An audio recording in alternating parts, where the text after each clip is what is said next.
let's dive in and talk about what actually makes a bestseller, okay? There are some basic metrics that really are gonna give you a better sense of what it is that we're doing here and how to get you where you wanna be. So first of all, not every list is measured the same way. New York Times measures and counts different books differently than the Wall Street Journal, USA Today, and certainly the Amazon bestseller lists. The distinction really is pretty simple. Any book that's only published on Amazon will never be counted, let alone rank, on any of the other lists. The Amazon list is exclusively Amazon sales, okay? What that means really, and what we recommend our authors, is to publish both on Amazon and also on Ingram. So if you're working with us, ask your publishing manager about how to do that. It's relatively painless and simple, but it will make a difference. Publishing on Ingram allows your book to be in bookstores and to be counted, to be in libraries, and to rank on other lists. If you only want to publish on Amazon and you want to go for the Amazon bestseller, that's relatively easy to do. We're going to be talking about how and what that looks like in the course of this course. But really just wanted to introduce this concept to you that bestseller, we think about it all the time, but we maybe don't necessarily know what that means. And if we don't know what it means, then how do we know how to get there? And if we don't know how to get there, we'll never get there, okay? So I just wanted to give you that bigger context. The New York Times best-selling list, you need to sell about 30,000 copies, depending on más o menos, and again, like USA Today, maybe more like 5,000 copies in a week.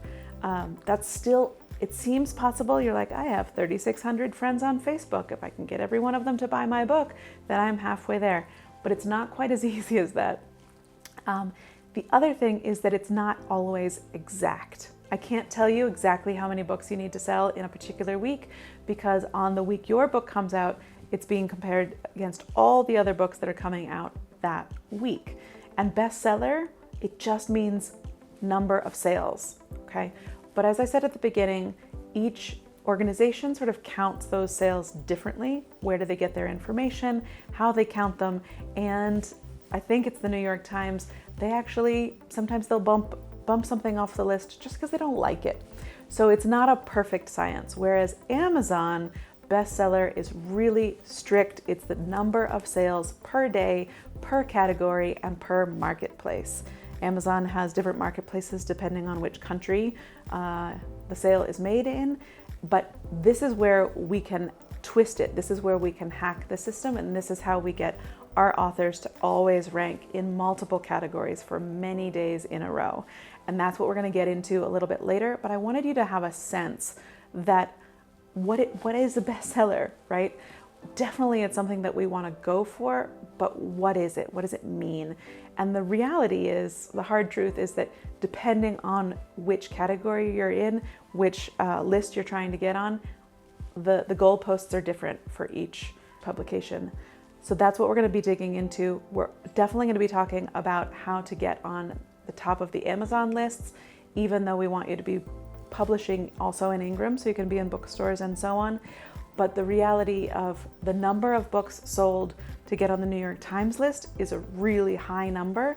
And this is why very often books need a $50,000 marketing budget to be in the running for the New York Times bestseller list. It's a very complicated thing. We will get into the details a little bit more, and I'll talk to you about how to get there. But just wanted you to have this big, broad picture of actually what is it? What does it mean? Why are we here? What is a bestseller?